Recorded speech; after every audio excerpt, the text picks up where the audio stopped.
while in the mother and baby unit, a doctor comes in and says, "Hey, we're really surprised by this, but when we were delivering your baby, we found cancer." And I was like, "What?" I was shocked. And then they said, "We did surgery to remove it, but you're going to need treatments." And a lot of people who found out later on felt really heartbroken for us that this is supposed to be the happiest time of your life. You have this miracle baby, enjoy your newborn, but ultimately what seemed like darkness was actually God's mercy and light shining through. There was a divine purpose in the timing and the diagnosis and everything. And within a couple weeks, we started intense integrative treatments, and by God's grace, we were able to kind of go in this healing cocoon. We believe that you are strong by design, and you were made in God's image to have a strong body, mind, and spirit. You're listening to the #1 Strength and Health Authority podcast in the world. So let's get ready to unlock your potential and transform your life in today's episode. Hello and welcome to the Strong by Design podcast. Thank you so much for joining us, ladies and gentlemen. Another great episode today. So excited to have our very special guest back on the show after 2.5 years. It's going to be a great conversation. I get to find out what her life has been like. She even has her own special guest, her husband, Matt, sitting with her. We have the very amazing Joanne Miller on the show. Joe Miller, who was hosting our show and guesting on our show back in 2022.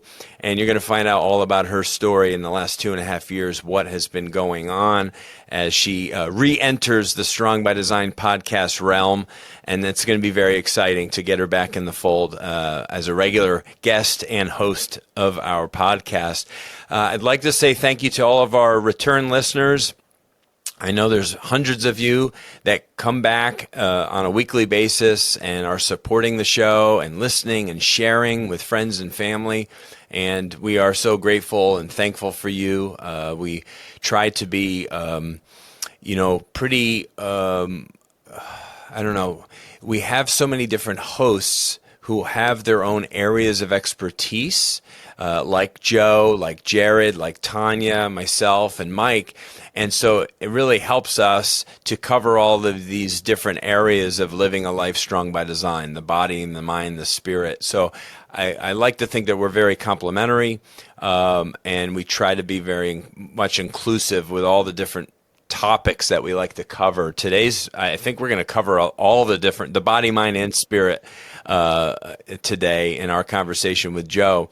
So, but I encourage any new listeners or listeners who've been, part of the Strong by Design family for the last several months, go back and listen to some of our older episodes because there's some really good ones in there. Even if you go back to like episode 50 or episode 100 or anywhere between. I mean, we're getting close to 400 now. So, I mean, there's so much good evergreen stuff that you can go back and we've had a lot of guests that we love back on the show. We love our return guests. So we'll continue to do that coming up into the new year, into 2025, which is right around the corner. So we're just so encouraged and grateful for all of you. And so with that being said, the very amazing and incredible and just so delighted to have Joe back in the fold. And so thank you for making time and for being a guest on the Strong by Design podcast today, Joe. Thank you so much for having me. I have been so excited. I am amazed I was able to sleep last night. I took a little extra sleep supplements. I need to run that by my healing team. So forgive me if I'm slurring a little from extra melatonin. No, I haven't caught any slurring yet, so I think we're in good shape. All right. But this is great. And then Matt, you've been on the show before as well, so it was important to Joe to have you help tell this story a little bit, I think. So thank you for being her co-pilot on today's episode. For sure. Glad to be here and definitely help to give the news that we're talking about at first and discuss some of the things that have been going on. I figured also you would say no if I asked to come back. So using Matt as the carrot, Superman, then you'd say yes. I mean, you thought you got rid of me, but no. Sorry.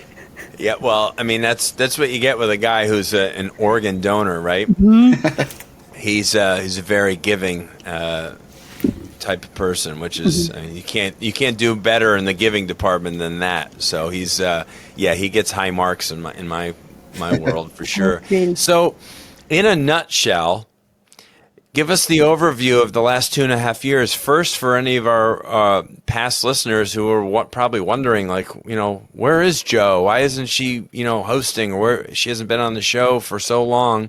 And anyone who's new, who's going to go back now and certainly listen to some of your past episodes, which before we get to the end of this one, I'll remind people of some of the shows that you were on a couple years back. But what was the departure for? And what does the last 2.5 years look like? In a nutshell, that's going to be interesting. I'll give it a try. It's a big nutshell. Yes. How much time do we have? Right before our last chat, we were waiting for our miracle baby to come. Jess was the miracle baby the doctors said we would never have after many years of unexplained infertility. When we got the news we were expecting, honestly, I was more shocked than Mary was when she found out she was having Jesus. I was like, how is this happening? Absolutely incredible. We were so excited. We prayed for more love in our life, and God answered that prayer with a miracle baby. And we were scheduled for an induction. I don't know if I shared this before, but we were scheduled for an induction because of my age. Having a baby at 40, they said, was a geriatric pregnancy, which I thought was hilarious. And on the baby registry, they were suggesting that we get a walker to go with the stroller. No, not really. We went in for this. Not for you, Jo. You could do a handstand probably to go give birth. So actually, I was doing a handstand in the bed, but we were scheduled for the induction. They said, take these pills. In a few hours, take some more pills. And by tomorrow, maybe the labor will start. It's going to be a long process. So go to sleep. I took the pills, and within 30 minutes, grueling labor started. My case was really unusual. I'm abnormal. And they said they were the strongest, longest contractions they had ever seen from anybody. I wasn't sure if I should say thank you or is something wrong.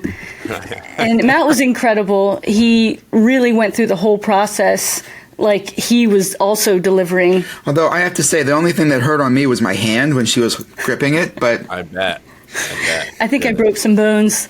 But we went through this 33-hour grueling labor, pushed for more than 5 hours. We had a doula, and doulas are amazing. We learned a lot, and they said if you had one, you reduce your risk of a C-section by 70%. I prayed every day to not need a C-section, but ultimately what's best for the baby, I will do.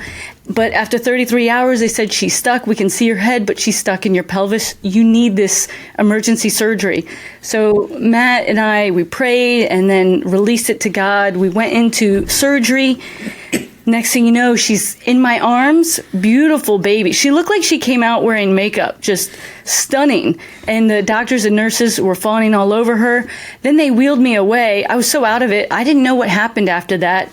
And then fast forward, we're in the mother and baby unit, just enjoying our miracle baby girl. And while in the mother and baby unit, a doctor comes in and says, hey, we're really surprised by this, but when we were delivering your baby, we found cancer. And I was like, what? I was shocked. And then they said, we did surgery to remove it, but you're going to need treatments. And a lot of people who found out later on felt really heartbroken for us that this is supposed to be the happiest time of your life. You have this miracle baby, enjoy your newborn, but ultimately what seemed like darkness was actually God's mercy and light shining through. There was a divine purpose in the timing and the diagnosis and everything. And within a couple weeks, we started intense integrative treatments, and by God's grace, we were able to kind of go in this healing cocoon. And that's where I said I needed to step away, because I felt like I needed to give 1,000% in my healing of my mind, body, and soul. And people considered me the healthiest person they had ever known. So we were all surprised. But then as I started working with the Avengers of holistic healing, we discovered together there were a lot of holes and there was a lot of healing that was needed. And I believe that God answered our prayer. You want more love in your life? I'm going to send it with a baby. But not only did we get more love by giving love to a baby, but then the diagnosis, I learned that Matt loved me even more than I could even think possible. And then loving a baby was so healing for cancer. And she also fostered a lot of other healing. One of my favorite verses that I say aloud every day, it's my declaration, Jeremiah 30, verse 17. He says, I will restore you to health and heal all your wounds. And at first I thought restoring to health is cancer-free. But then what's all the wounds? And I realized there were a lot of wounds, a lot of trauma that I still needed to address, a lot of things to heal. And then I felt really motivated as a new mom to be an example to my daughter of strong faith and love. And in order for her to learn the things that I prayed for her to have, the two of us needed to exhibit that. And I believe that the diagnosis allowed for more growth that I've had in the last 2.5 years than the 40 years prior combined. Wow. Unbelievable. Yeah. I when you said that, having a geriatric pregnancy, which, people hear the word geriatric, they immediately go to like somebody in their 70s or 80s, but women's bodies are designed to have babies when they're technically in their teenage and years and 20s. I mean, that's right. They become fruitful in their early teens. Not that that's recommended, obviously, but that's just kind of the way Mother Nature and the way God made us. But to have my wife's, our first child, she had at 35, and that was a good pregnancy. It went very smoothly. But she ended up needing emergency surgery. My son came 5 weeks early. Oh, wow. And then we had my daughter 3.5 years later, and so she's pushing 39, and that pregnancy looked far different and was much harder on her. Really? And which is what prevented us from having a third kid, because we kind of got a late start as it was, and then it was kind of off limits for us because of how hard the second pregnancy was. So I can imagine for you, the body's just different then, right? Mm-hmm. It's just different. Things are a little bit more rigid, if you will, and kind of, the body's more pliable when we're younger on purpose. The hips are more forgiving, and just like little kids' bodies are like basically rubber balls until they get older. It's on purpose. So when they fall, they actually aren't getting hurt as much, But what an unbelievable experience there for you as a first-time mom, and then this dynamic of the happiest day of your life, other than marrying your husband, having your child, but also finding out about this diagnosis. And then, so what's that treatment? What was the length of your treatment after that? How many months did you have to endure treatments and tests to verify that it was no longer in your system? The conventional component was a 6-month process, but then it continues on with monthly labs, and then eventually it's every 3 months and then 6 months. So it's going to be a many-year process, but by God's grace, cancer-free very, very quickly. Actually, when we did our first conventional treatment, Then we went and got a second opinion, and the doctors were saying, wow, what is happening? You are responding extremely well to treatment. You don't need as high of a dose. And some of the doctors were saying, maybe we reduce your length of treatment or how many rounds you do. This is incredible. And they said, we don't typically see a response like this. And so I started sharing that we were unbelievably blessed, again, by Believe Big. Believe Big is such an incredible organization that helps cancer patients navigate the journey using the integrative approach. And they had already helped me so much with my super twin and my mom and countless other loved ones. And just when I thought they couldn't possibly outdo themselves, they did, because they were the first phone call that we made. We actually hadn't shared it with any family. We spoke with Believe Big first, because that's right away, we're like, we need to talk to them. And they bent over backwards to support us and get us connected to the best team possible. I mean, I just wish that everybody had access to what we had access to, and the clinics that we were able to go to, and the countless protocols that were incredibly helpful. And then sometime later did a lot of emotional healing and trauma work that was just life-changing, unbelievably transformative, healing in so many other ways. And so I continue on with my holistic treatments to be as healthy as possible, mind, body, spirit, and to also recover from the harshness of treatments, multiple invasive surgeries, and all of that. Wow. So Matt, what's your mind doing in this moment of having a baby, finding out about your wife's health, and being a first-time dad, right? For what's these first 6 months? You're scared as a new parent for this first 6 months. Certainly the first 3, because you're like, oh, I have to go home with this little thing and keep it alive, right? But with this added pressure of your wife's health. So what are those moments like for you? You're right. There's a lot of scary moments in all of that. And even in the hospital, Joe had the C-section, and they had to keep her to remove her ovaries, and that was kind of part of the beginning of that process. And so she was in surgery still while I was trying to figure out how to feed this little creature. And even then, the mind is just running through scenarios and what's going on. And again, we have had a couple of different situations where we've dealt with family members and cancer diagnosis, and we didn't know for a few days. It wasn't confirmed while we were still in the hospital. We were there, and we tried to make sure, because Joe had that surgery and then she had another surgery a few months later, and so I was trying to make sure that she could rest as much as possible. And she did start treatments right away. So obviously that takes a lot out of you as well. Yeah. And I mean, I don't share this a lot, but I'll share in the middle of the night. Sometimes I'm laying there in the room with Jess, and again, new dad, baby noises. You're up all through the night. You just, every gurgle, you're afraid already.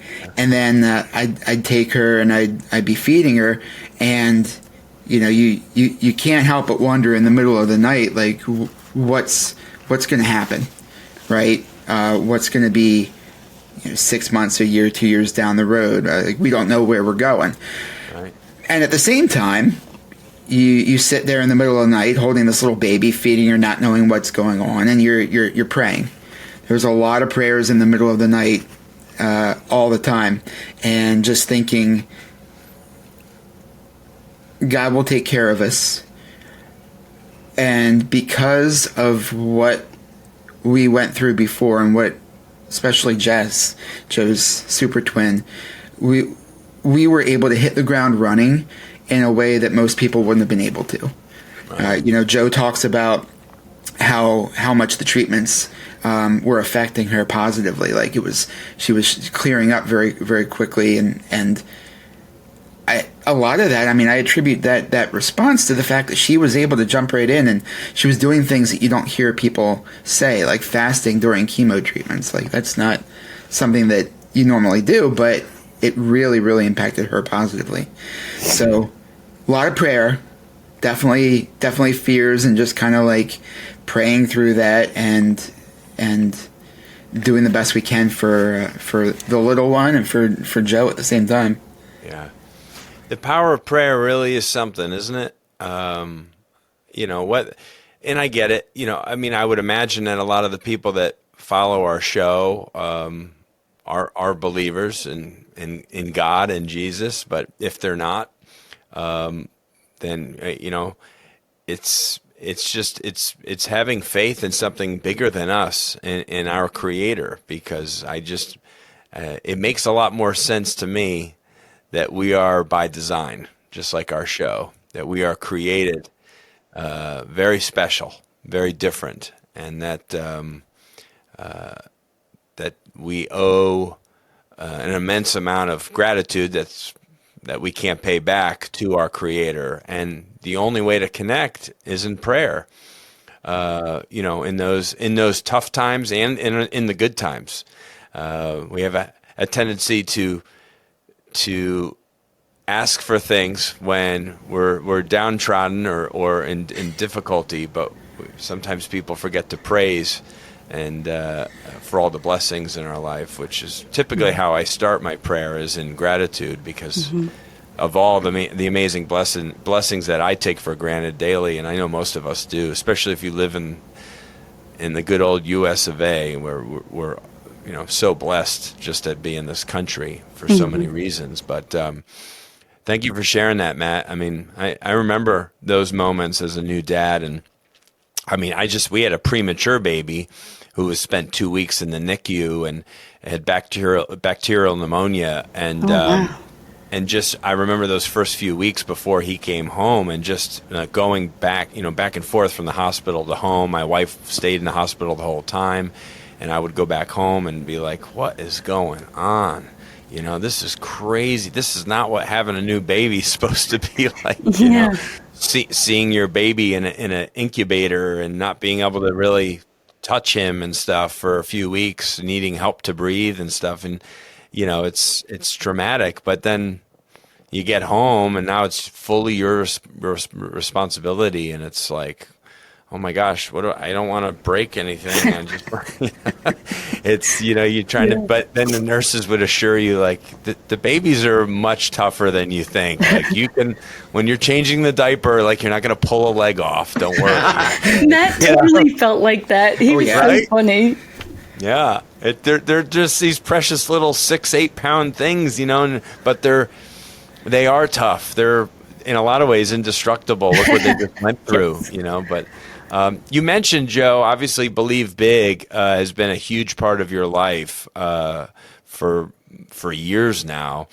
And your friend there, that you can certainly give her some love, she has guests regularly on her show, and they talk about what the guest's favorite health tip is. So this being a fitness and health podcast, what's your number one health tip? And I know you have many, because you are a super fit superwoman, but what would you like to share with our audience? That's such a great question. And yes, I love that Evilise Page asks that on her podcast. And after 2.5 years and countless protocols and all of this, it all boils down to the biggest keystone habit that impacts everything. And I believe that it is to love God, love yourself, and love others. And I felt like after my super twin went to heaven, that my love for God increased exponentially. There was this closeness and bond that was incredibly beautiful at such a difficult time. And I found a lot of comfort in that, but I didn't realize that I wasn't loving myself. There were a lot of things that I did that weren't very loving, and things where it was kind of disguised. I thought, this is just humility, or I want to be selfless. This is a good thing.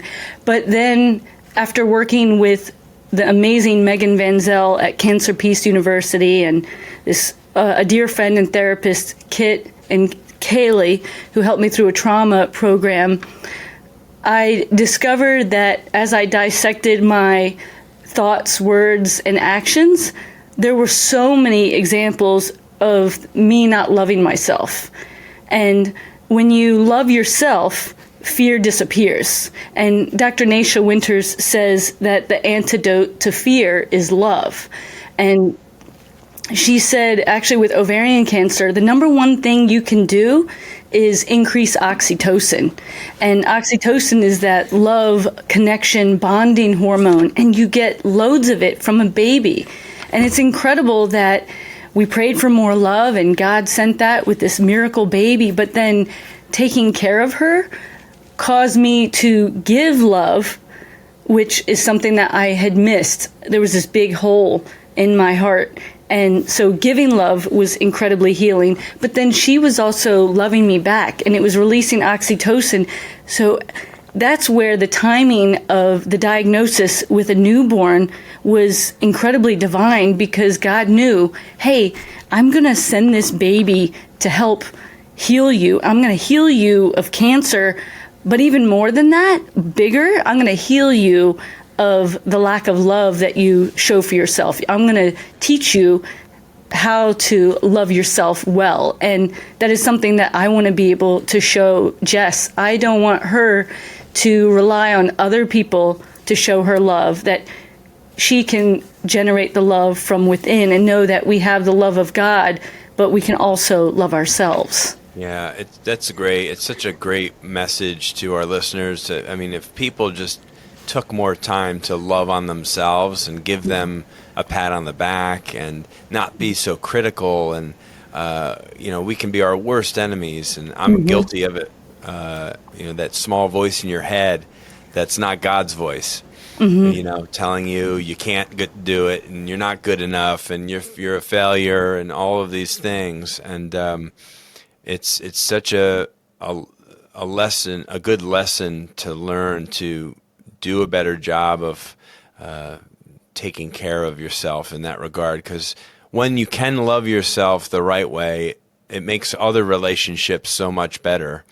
And I love the sentiment that when your twin sister passed away, you were able to fill that void with God's love in a lot of regards, I think, right? Because that's a huge hole, and as you know, my older brothers are identical twins, and my brother Dave passed away. It's been 11 and a half years, and to brain cancer. And I know what kind of a hole that made for not just my life, but my other brother, his identical twin. It was like you lost part of yourself.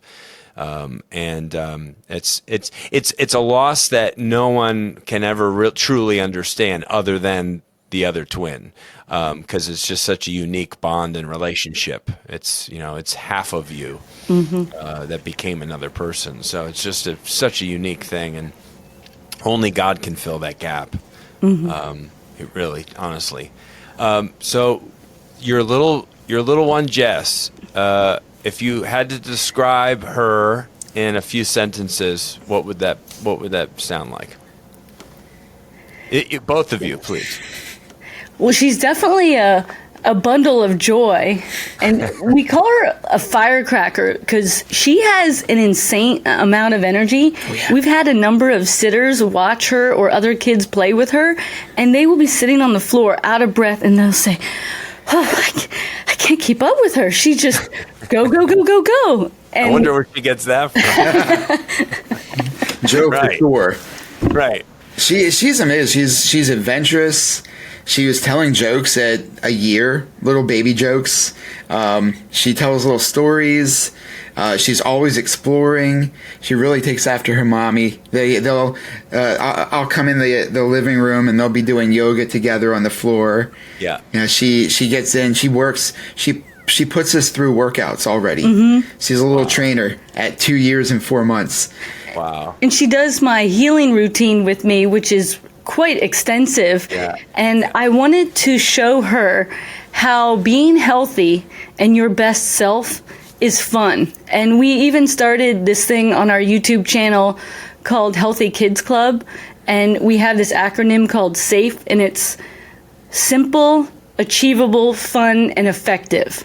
Because I feel like a lot of kids will think, oh, it's boring to eat healthy. It's boring to do exercise and all of that. But we try to show her that this is self-love. It's taking care of yourself. You're going to live your best life by doing these things. And we try to make it simple and fun. So Jess loves doing it. I do these cold plunges, and I get in a chest freezer. It's like 30 some degrees. She will stick her hands in it. I don't know if she's allowed to get in that. We need to work with a team that knows pediatrics, but she wants to stick her hands in. And then when I get in the mineral hot tub, she tries to put her hands in there, and she loves it. She's like, I want to do cold plunges. And she eats paleo. Paleo, organic. She really does. She will eat broccoli first on her plate and loves organic liver. So she's incredibly enthusiastic, joyful. We've been told she's the happiest baby and kid people have ever met. Right. Well, again, it's rubbing off, I think, because you guys are typically, you guys exude kind of not just your love for each other, but just kind of your love for people. It just, I've never even been in the room with you, but I could tell, like, there'd be hugs, there would be a lot of high fives, there'd be a lot of, shoulder slaps and bro hugs and all that stuff, just because you guys kind of, that's the vibe that you give off. And so when the children are exposed to that, I like to think that our kids, not to say I'm perfect, I'm not. My wife might be closer to perfect than I am, but there's a lot of love in our home, and I like to feel like our kids both are like that, or perceived that way by others. Like, oh, they're very kind, or very, good nature. My daughter's just like me, super talkative, and she'll talk to a tree. That's awesome. We were talking the other day. I just got a new front door installed at my house. We had to go make a bunch of keys. You make a bunch of copies for everyone and your neighbors to have keys and, stuff like that. So that was our little thing to do last night together, is go get new keys made. And I had her manning the key machine, and she did it all. And, it's fun that we just had that moment together at Home Depot, and then we went over by where all the doors are, and we played in the doors and going in and out of the doors areas. She loves to play at Home Depot a little bit, but we were talking on the way home. I'm like, honey, you're just like Daddy. I'm like, you just talk. You'll talk to anything. You'll talk to a tree even. And she's like, I do talk to trees. That's amazing. I love it. Yeah, she was totally owned it, so it was pretty funny. But, they imitate us. Mm-hmm. And so your baby Jess is going to imitate your love for each other and your love for fitness and health. And so, it's going to be like a super, talk about she's going to be like, who's the Avenger? Captain Marvel. Oh. Your daughter's going to be like Captain Marvel. Like, she's going to be the most powerful superhero in the universe, So that's pretty cool. You said something earlier. We talked about self-love, and you've struggled with that, but you've overcome it, or at least you're in the process of still overcoming that. Someone listening right now, I'm certain, is struggling with it as well. What are some things that some action steps maybe you could give them to start working on that? That's such a great question. I feel like the biggest thing for me was journaling, and then I talked with a great team of therapists. Like I mentioned, Megan Van Zell, she's brilliant, and I would journal my feelings, and I would also separately write a list of things that I enjoyed.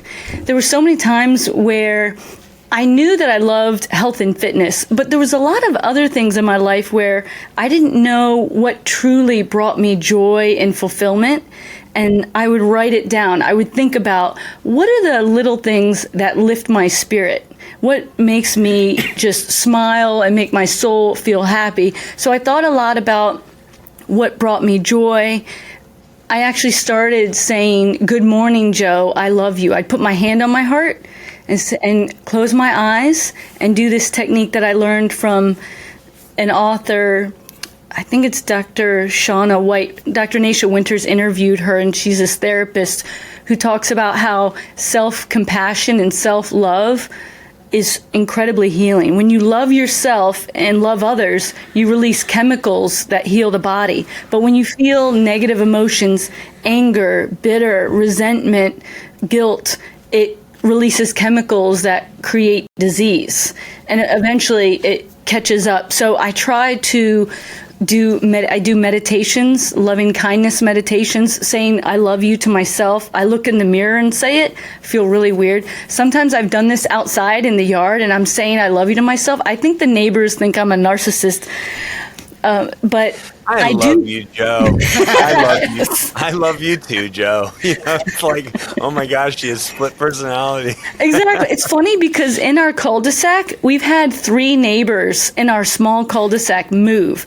I think it has to do with me talking to myself, saying I love you. I also speak up. I say to Matt, I'm like, I'm really sorry, but I need to do this for me. I'm really tired. Can I take a nap? Can you watch Jess so I can take a nap? That is something I never did before. Yeah. In the past, if I was tired, I would just take more caffeine. I would just tell myself to like shut up, grin and bear it, and go. And I would burn the candle at both ends. So while I was very healthy with a lot of my habits, the one thing that wasn't healthy was I wasn't getting enough sleep, and I would deny myself of things that I wanted. I would feel like if I made a mistake, I needed to be punished. Or Matt would try to give me a gift, and I might have been sensitive about something with him, and he was patient as a saint as usual, and I'd be like, I'm so sorry. Can you forgive me? It's a sensitive thing, but I realized I was wrong. I would say that, and he would be like, wow, you're the best wife ever. Thank you for saying sorry. I'm like, you're thanking me? This is what I should be doing. But I just started to speak up. So a lot of it was, I'd say if I needed rest, I would take rest when I felt it. If I felt tired or like I had to push myself, I stopped. Whereas that's something I never did before. I would work out so hard. I literally thought I was going to leave the planet that day because I was going to die. I didn't even know your heart rate could get as high as I had gotten it, and things that I would ignore with myself. I did not love myself the way that I loved others. So I started the loving kindness meditations. I started doing nice things for myself. I would get a massage. Even my healing routine is really extensive. And the old me would have felt guilty. But I'd say to Matt, this is the most loving thing I can do for myself. But it's also going to love Matt and Jess for me to be healthy. And so sometimes I'll say, I don't feel like I'm in a good headspace. Can I step outside and meditate or pray, do my gratitude journal? And I speak up a lot now. And now I'm starting to see maybe a little too much. I have to make sure that I'm not saying I, but rather we. How can we as a team, so I don't run Matt over or run him into the ground? Can I throw a note in there? So Please. Joe mentioned letting go of or that she would have previously felt guilty, and I have to say you can do some of those things and do them while feeling guilty and kind of offset it. But if you can let go of that guilt and say this really is a good thing for me, then I feel like it's extra impactful. So the fact that she's been able to let go of that guilty feeling and do the things that are best for her health has been huge. Well, Especially for women too. I think it's harder as the caretakers, typically of the family and the nurturers. I know my mother, God rest her soul. I lost my mother. It's been 8 years, and she was a server in the restaurant business her whole life, and then she raised 3 boys, and she was non-judgmental and just. She wouldn't sit down to even eat the meal because all she was worried about was preparing the meal and making sure everyone had enough to eat, and then I'll start cleaning up. It's like, Mom, would you just sit down and eat with us? even if I know it's hard for you because you're thinking about what's next and getting dessert ready, and it's just in your nature as women. I feel like you're built differently, and there's this like internal thing that's like, you must care for others. You must take care of them. Yes. You must ask them. You must take action now. And I know it was very strong for my mom, and obviously for you. But in order for you to be better and stronger for him and for your daughter, you need to do things for yourself without feeling guilt or that you're being selfish. It's like, if you want a good long life with your husband and your child, you have to take care of your own health, and that's number one. Yeah, I started to talk to myself the way that I would talk to a best friend. Right. How would I talk to them? What would I say to them? I would never say the things to them that I have internally felt, and I felt like it was really disguised. I didn't know that I was doing these things. But then as you dissect why you do what you do, you start discovering, wow, there's some issues here. There's a lack of self-love, and there's actually a personality type that gets diagnosed with cancer more than any other type, and it's type C. There's the type A personality, B, and C. And I thought that I was kind of A, B. In some ways, really laid back. People were like, you could care a little more. And then other ways, it was like, whoa, you are type AAA, you care way too much. Like David Goggins going all out, I'm taking souls kind of personality. But I realized I had elements of those, but a lot of type C, which is you deny your needs, you don't speak up, you put yourself last or not at all, and you don't do nice things for yourself, and you don't share your opinions. And I realized that I was doing all of those things. And I did start doing affirmations, or saying affirmations, positive affirmations and loving declarations to myself. I say it, and I do a lot of visualizing. When I'm in the chest freezer doing my cold plunge, I'll do breath work, and I'm visualizing loving myself and saying I am worthy, because I realized after working with Megan and redesigning childhood memories that there were a lot of inner decisions that were made as a child because of how I was raised and grown up. Not blaming anybody, but those hard messages, I later on learned to believe that I was not worthy of love. I wasn't worthy of good things, and that I had to always earn it, or if I did something wrong, I needed to pay for it. There had to be a punishment to offset it. But then I'm so grateful that God used the diagnosis to heal me of that. I'm still a work in progress, but 1,000,000,000 times better. Do you feel like I'm more tolerable? No. He laughs. That's it. What? Okay. More tolerable. Can you cut that? I don't want that in the interview. No. What a way to ask the question. Yeah, can you handle what Joe's putting out these days? She's amazing. I mean, like it warms my heart to hear her focusing on herself in that way, and to be able to say things like that she loves herself, because I know that her inner monologue has not been like that in the past. Right. Mm-hmm. And so to feel that changing, to hear that changing, and to know that she's changing that, and giving that new verbiage to our daughter, which is, you are powerful, you are loved, you are strong, you are capable, you are able to do great things. Like, it's fantastic. Yeah, Jess says love heals too. When she falls down and she gets a cut, we always say, I'm sorry. We validate the emotion, because I used to suppress emotions and no, I'm fine. Put dirt on it. But now it's, yeah, that seems like it would really hurt. And then we validate and we say, you're really tough and strong. How can we help you? And then we also say, love heals. And we give her a hug and we give her a kiss. And now she says love heals, because they've actually done studies where they literally would take a knife and cut somebody, and then they would expose them to a loving situation. and then they would test how long it took them to heal from the wound. Then they would cut them again and expose them to an upsetting situation. Maybe they were watching the news. An upsetting situation like being cut? Oh, there is that.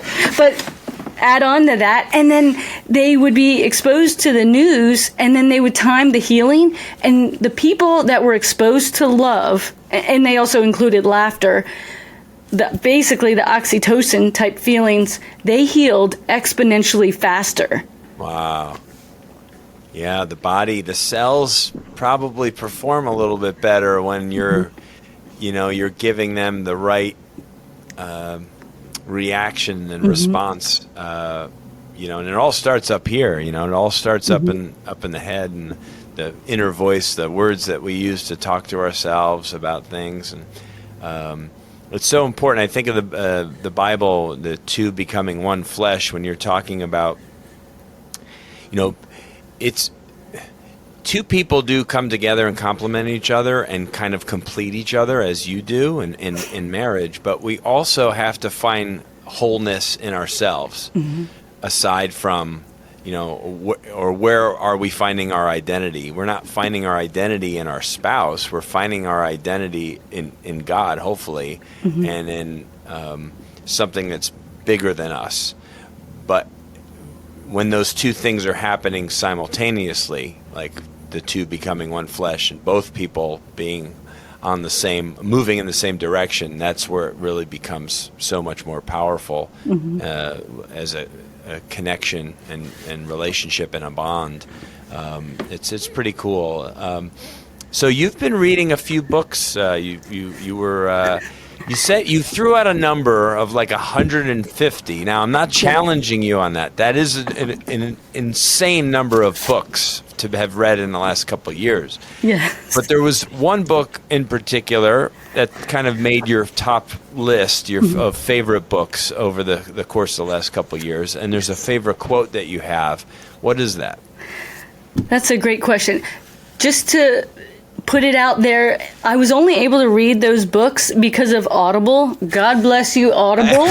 And Matt teases me all the time because I actually listen to books at a really fast speed. You want to share? You don't go to like 2.0 speed, do you? You go. I go even higher. That. Somehow I can. Yes, I've noticed that since switching my nutrition to therapeutic ketogenic, my brain actually works on hyperdrive. It's so fast. I don't mean that in a bragging way. In some ways, I need to slow it down, but I actually can hear things at a much quicker rate. When I listen to what she's listening to, I walk into a room where she has an audiobook going. To me, it's just that's all I hear, and she's listening to it. Is it like the Chipmunks? Oh, totally. It's even more than the Chipmunks. Really? It's just it's like just bed together. Like there's no spaces, there's no breath, there's no, like I can't make heads or tails of it. But she's listening to it. Have you ever heard her say this? Hey, honey, I'm on my 5th podcast of the day, and I've already crushed 2 books. Has she ever said that? I have not heard that yet. But I've been thinking it, though, because I do listen to a ton of podcasts, and even more over the last 2.5 years. And, of course, Strong by Design, a favorite. But that's so funny. We've actually talked at certain points, because she does listen to so many podcasts as well. And sometimes at night, I'm like, do you want to just like listen to a book for recreation? Although it is my recreation. I love learning. That's one of my healing tools. When I learn something, I get this huge dopamine hit. I could feel like really down in the pit, and sometimes I'm like, okay, what could I do? I've prayed, I did my gratitude journal, I meditated, got some outside time, exercise, but I might still feel stuck, and then I'm like, I'm going to pull up a podcast. I know that if I learn something, I'll feel better, and it works 99% of the time. Yeah. Wow. So that's just explain all the books in case people are like, liar! I believe it. I've used I still like, I have like 5 books that are in motion right now on my desk that are like, I pick through. But I've used Audible for so many books over the years, because driving to work, if I'm not listening to a podcast or like really good music, I love listening to it, getting into a book, and it makes the drive so much more pleasurable. And it does help you get through it very quickly. So what's this quote? Yes. What's this magical quote of yours? Thanks for reeling me back in. Yeah. This is from Dr. Bernie Siegel. He's incredible. I would say my favorite anti-cancer book is The Metabolic Approach to Cancer from Dr. Nasha Winters. Can't recommend it enough. But then the other book that really helped with love and healing and my mindset was Love, Medicine, and Miracles by Dr. Bernie Siegel. And he would work with patients and teach them how to tune into their own needs, to speak up, to love themselves. And this quote is just phenomenal. Matt was kind enough to print it so that I would remember it and say it correctly. But he says, whatever question appears, love is the answer. If you could love enough, you would be the most powerful individual that you have ever met. There is nothing that enough love cannot conquer. There is nothing that enough love cannot heal. Powerful. It's good. So Good. powerful. I like it. That helps me fall asleep sometimes at night when the gears get going and the brain wants to go into solution mode. I'll read this or say it, meditate on it, and it's something that helped me a lot during the incredibly difficult and dark times of the hardest parts of the treatments. That was really helpful and helped me overcome fear. One of my favorite verses is perfect love casts out fear. And so I think about the love of God and how when you think about love, you can't be afraid at the same time. And when you feel fearful, healing stops and it weakens the immune system. But when you feel loving, it boosts your immune system. And so this is definitely a go-to for me. Yeah. And I'm sure in some ways too, obviously there's the love that you guys had for each other prior to having Jess, but then there's this whole new love that you've found together in loving each other and your child. And it's just, love is a very interesting thing. Like when parents, I'm sure, always get this question of, if they have multiple kids, like, who do you love more? Or, who, and it's like, well, it doesn't quite work that way. While some parents will, if they're being honest, might say that they do truly have favorite kids. I think your capacity for love just gets bigger. Yes. Like if you have 5 kids, it's just like, I just love, my capacity for love has just expanded because I have grown my family. And I feel like it extends beyond that too. I think your capacity for loving your neighbors or for loving your coworkers, for loving your family, for loving your spouse, for loving just people in your life, grows if it's something that's important to you, if it's something that you pray about, if it's something, love always feels better than the alternative. Doesn't mean that it's easier. Right. It just feels better than the alternative and is usually the right path. Yes, I love what you said. It actually reminds me of something that my Aunt Catherine said to me as a child.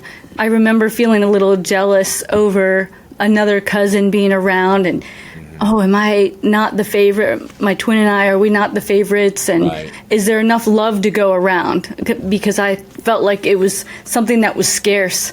And she said that love was limitless. And she said the same thing. Love grows. And do you remember that Bill Cosby commercial about friends are like Jell-O? There's always more room for Jell-O. Right. Back in the 80s, probably, right? I'm dating myself. 90s, Yes. But always room for more, and love increases. And I didn't think it was humanly possible to love Matt anymore or appreciate him anymore. But then when he became a dad, I'm like, whoa, it just exploded. Seeing him being so loving and tender to Jess, and he literally lays down his life every day for me. And when we're out places and we're talking to moms and they talk about, I'm so exhausted getting up in the night with the baby, and I can't relate to them. Matt's the one that's like, oh, I know, right? She got up like 3 or 4 times and I changed her. Because when I was diagnosed, Matt said, you need your sleep. Yeah. So from the beginning, he did the overnights so that I could sleep all through the night and hit my goal of 8 to 10 hours of sleep a day. And that's only possible because of him. And he did that while juggling work, and he would just be incredibly exhausted, like bone-crushing tired, and yet still doing that. And even when he was so tired, like just dragging, he'd say, do you need me to help make your food for you? And just constantly serving. But I look forward to this next year of balancing things out and showing him the love that he has shown me. He truly is Matt Superman Miller. Yes. For sure. And I did want to, I do have a few more things I want to touch on with you guys. But for people listening, if you go back some of your past episodes, I think the first one that we did with you, Joe, was February 23rd of 2022. It was episode 217, An Unbreakable Bond for Life. And that was featuring you and your story, talking about your twin sister. And then some weeks later, we did one where we were talking about your traumatic accident, if you recall. That was episode 222, Still Standing, Surviving a Traumatic Accident. Pretty amazing episode there. I remember that conversation. And then we had episode 228, Never Defeated. It's about the size of the fight inside, and that was the two of you together. And then several weeks later, we had an episode featuring Matt, which was, I think, you interviewing him. If I'm not mistaken. And Would You Do This for Someone You Love, featuring Matt Superman Miller, episode 232. So for those listening, go back, listen to those. You get to know a bit more about Joe and Matt, who were on the show quite a bit back then, the first half of 2022. So getting back to where we were, you're obviously people who are seeing you, if they're watching on YouTube and listening to this on YouTube. If not, they can go onto your social and see pics of you. You've been obviously super fit. You've been a competitor in the powerlifting, strong man, strong woman community for quite a while. What are you currently doing to stay super fit? Like, what's a typical workout week look like now for Joe Miller? You mean besides chasing a toddler and? Yes, besides mommy duties. Yes, that's right. Wow, she is so active. Really, I want to track my steps because I probably get at least 20,000 steps a day just chasing her. Yeah. But we revamped my routine after working with the Reardon Clinic and Dr. Nasha Winters, suggesting that I needed to cut back because my training had been so extensive. I was releasing too much cortisol, and cortisol was weakening my immune system. So we needed to find more of a sweet spot. And then after a grueling pregnancy, labor, and then multiple abdominal surgeries, and then chemo treatments, getting down to less than 80 pounds, losing all muscle, or not all muscle, but a lot of muscle. Then I had to gradually build up, and now I'm at a place where I exercise every day for at least 60 minutes. They don't want me doing more than 90 minutes in a day because of the cortisol. And I lift weights 3 to 4 days a week, typically total body, but I mix it up. I listen a lot now to my body. And I do 2 to 3 days a week of high intensity interval training. And then I do cardio on the other days. We've got machines, Ski Erg, the Air Runner. We have the assault bike. We have a rower, things like that. And then I do some CrossFit, some strongman stuff. But again, just limiting the time. Before, I was working out 2 to 3 hours a day, 7 days a week. So now no more than an hour. And then a lot of walking, and then throughout the day I'll do squats and push-ups and pull-ups and things like that, and then daily yoga and Qigong. Yeah, those things are great. I'm still, after all these years of doing yoga, we do it here on Wednesday, a full hour plus session. I'm still awful at it, but I always feel great when it's done. That I'm proud of myself for doing it, and I can feel the benefits immediately. It's so good, and Qigong is obviously a little bit different.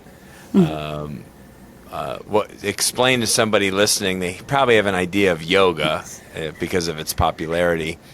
Explain Qigong a little bit. That's a great question. I'm actually going to hand that off to Matt, because he is the martial arts black belt master who trained in the mountains in California with the Asian Yoda, and they did Tai Chi and Qigong. And can you share it the way you brilliantly do? Well, I'll say this. So Qigong is a way of combining your breathing and your body movement to move energy within your body, and it helps to increase things like your healing, reduce stress. It can stimulate healing. It has a lot of really positive benefits, but at the end of the day, it's kind of merging movement with breath, and there's a lot more to it if you want to get deeper, but it's something that you can do 5 minutes a day and get a lot of really good benefits out of. It looks similar to Tai Chi. Kind of combining these really beneficial movement patterns in the body with the breath work, which has this kind of meditative oneness outcome to it, right? It's like you're really kind of still with yourself and going. I don't know. It's really fascinating stuff. I mean, I've seen other people perform it. I've talked with some people who do it, and are just swear by it, by its benefits. So I love it. I thought I would never be able to do something like that because of the slower pace. Right. But it is so calming and healing and energizing. Right. Sorry, Jess is calling out for Matt. That's 100% Dad understandable. Duty. I get it. It's Superman needs to fly away and save something. So I get it. So now I also know, and you've alluded to it a few times, you have this massive daily health regimen that I think we're going to do a solo episode on, what this thing looks like. I mean, you shared it with me. It was it looked like it was 78 different things. I was almost like, there's just no way. But it's you, so I realized, oh, there is a way. I could see Joe actually doing all of this in a matter of a day. But maybe highlight just some of the things that are for you, like non-negotiables in a given day, like from when you wake to when you sleep, just 5 to 10 practices. Wow, I think my non-negotiable is potentially more than 10, but I'll share that. And it's something that I'm fine-tuning with the doctors too, because they'll say to me, hey, we keep meeting and somehow your list is getting longer. So I need to make sure I don't do that, go overboard and fine-tune it. But daily, it's very critical that I read the Bible daily and write in my gratitude journal. I also daily get lots of sunlight. I'll do that first thing in the morning because that helps to lower melatonin and increase cortisol in a good way and wake you up. And it helps you to fall asleep faster at night and more deeply. So I do a lot for my sleep. I do a ton of breath work, 4-7-8 breath work and box breathing like Navy SEALs do. We do a lot of family snuggle time for the oxytocin and bonding. I do mistletoe injections, rebounding, vibration plate. I do earthing. I'm barefoot all the time. I look like a hippie. I hug a tree. After one of Believe Big's podcasts, one of the guests said she hugs trees. I was like, I'm doing that. And again, it explains why the neighbors are leaving. And oh my goodness, that's great. That's what I want to get. I want to get testimonials from all of the former neighbors, just to find out yes. why is it that you've left. That would be amazing. Yes, and I do high dose IV vitamin C, high dose IV ozone therapy, and I have a ton of supplements, a big cart full of supplements, cold plunges, infrared sauna, dry brushing, laughing, forest bathing. I have a PMF mat for boosting the immune system. I do red light therapy. I do dry float therapy, halo salt therapy, intermittent fasting, monthly prolonged fasting, anywhere from 3 days to 5 days of just water. Wow. Yeah. And what's your water intake in a given day look like, Joe? Wow. I probably drink 1.5 gallons a day. Wow. Of water, but I have to be careful that I don't lose a lot of electrolytes. Yeah, so you're not a large person either, so 1.5 gallons for most people, they'll never get there. Like a gallon, people would struggle to drink that much in a day, which is about 3 liters of water, right? Is a gallon? Yeah. But we all know the benefits of water, right? Yes. Without water, we don't survive. We can't survive 3 days without it. So that should be priority. I love and a lot of things you've talked about, these are not expensive things to go outside and get sun. Right. To go outside and breathe fresh air. Yes. To drink more water, right? To laugh more. To be around and hug and people that you love, to sit next to somebody on the sofa or something and just hold hands or things like this that are so healing and that don't cost anything. They just, they need to be intentional. Exactly. And fasting is free.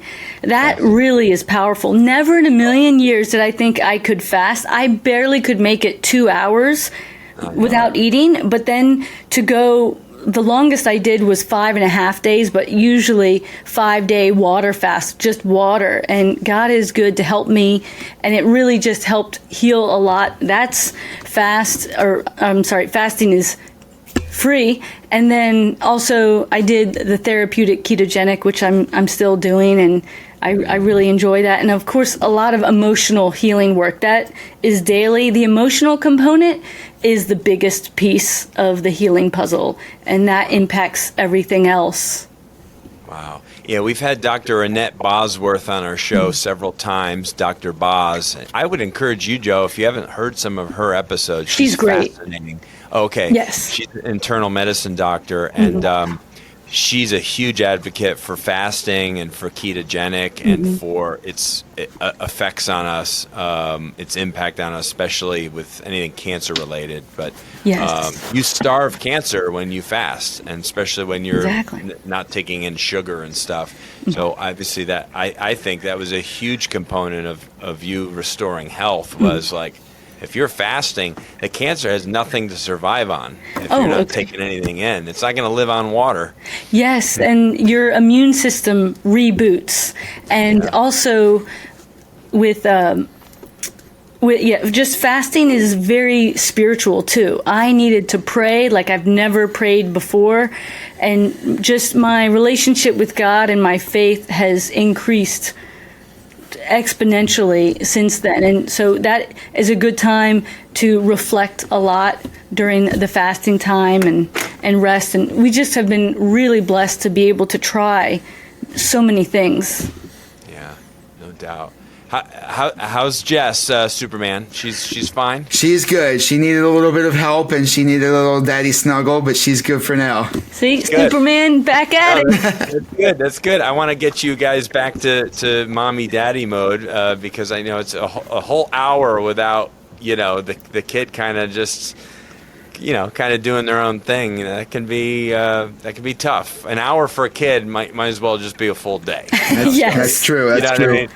But that's good. I appreciate you both, being able to share so much about what you've endured the last couple years and what that looks like, and to give people hope who are maybe in some of those moments right now. And it's there's the light at the end of the tunnel feels so far off, but to find the blessings in your life, and to have love for yourself and faith in others and faith in yourself to get through it is so huge. Even though it can feel so very challenging. So it's great. Joe, where can our listeners follow your story a little bit more, or see updates, or get to know you better? Where are some places that you would like them to go? We're on Facebook. So I've got my Joe Mills Miller account, but then there's Miller Time Fitness, Facebook and Instagram. We also have a Miller Time Fitness YouTube channel. Livefit.net has some articles, and we'll link you over to the channel. Oh, great. Well, I'll make sure I share some of those links in the show description, so that any of our listeners can go and find more of you guys and what you're doing, and see some. I'm sure they could see some good some of your old powerlifting competition pics and stuff are so inspiring and so cool. I remember talking with you, obviously, about some of those things, some of your big lifts, and it's so impressive. Some of the stuff, for all of our fitness enthusiasts, strong men, competitors, powerlifters. You were quite mighty for what was your best lift again? Your best lift was a deadlift? Yeah, deadlift. Yeah, it was. I not in competition, but eventually got 315 pounds at what weight? 114 pounds at the time. So basically triple. You pulled triple your body weight. It was incredible. I was really blessed though with Matt's support and Susie Hartwig Gary, unbelievably dear friend of mine and coach, and just some stubbornness. Now, loved it. But all that training, I think, helped me the most for motherhood. I needed to be strong and fit in my mind, body, spirit to be the best mom possible. So I think that all parents need to go through some boot camp training beforehand. It's no joke, as you know. Yes, no doubt.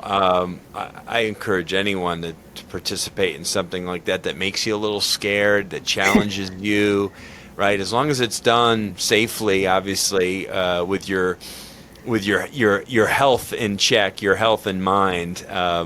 Those environments are so inspiring, and to be surrounded, like Brian Allsrue's, place where he works. I mean, he's an absolute beast, freak of nature. But the people that he has at Never Sate, right? And it's just amazing to see other people just pushing themselves and doing things they never thought they could possibly do, and that looks different for everybody. Yes. That could be somebody who's 65 who's been lazy and not really taking care of themselves, and end up participating in a pickleball tournament or something. Oh, yeah. Right? I mean, something they never dreamed they could do physically again and move around. But we're also capable if we just are willing to, put ourselves out there, give ourselves credit. And, it's so, you got to take those leaps of faith in life, because life's far too short just to sit home on the sofa and just watch it go by. You got to participate in it a little bit. So you've been just a joy, obviously, to have on the show, and so looking forward to having you back as a regular guest and host. And I know you have a guest list that's just absolutely phenomenal. So I can't wait to see some of the conversations you're going to be having in 2025. And share more of your story, and some of the people that are a big part of your story. So thank you, Joe, and thank you so much, Matt, for being on today's episode. We appreciate you being able to, because you're such a big part of Joe's life, obviously. So it makes perfect sense, especially the last couple years there. So thank you both. Thank you. Glad thank to join. you. This was amazing. It feels like Christmas came early. Well, the good thing is this will release just, a little bit before Christmas. I'm trying to actually think, as we're recording now, when will this release? I'm just looking at the calendar. Actually, this will release just before Thanksgiving, which is pretty awesome. Wow. Oh. I think I moved it ahead of some other episodes, so that's nice. Oh. So yeah, and by the way, I didn't thank you for your shirt today. Way to represent. Oh, I love Critical Bench and Strong by Design. Probably time for you to get a new package. I'll make a note here. It really is Christmas. It really is. Well, Thank you, Santa. I got to send you and Matt a swag pack. Oh. Swag pack to Millers. Okay, so that you guys can get some new duds or something, hats, whatever. We'll come up with something fun for you. So it's been a real joy. Thank you both for being on the show again, and thank you listeners for tuning in on the Strong by Design podcast. Hope today's conversation inspired you to think big, to love yourself, to find that joy, find that laughter, find that love in your life that you need to really be stronger in body and mind and spirit. It's so very powerful, and it'll really open the floodgates probably of true health in your life if you're able to tap into that, because God has already designed you in a way where that healing is it's inside you already. You just have to kind of unleash it. So we thank you again for tuning in, for sharing this episode with friends and family. Every Wednesday we drop a new episode here on Strong by Design. So we'll see you again next week. God bless you. Thank you so much for listening to the Strong by Design podcast. If you found value in today's episode, please subscribe so that more people can find out about our show. Plus, you don't want to miss any future episodes with the amazing guests and topics we have lined up for you.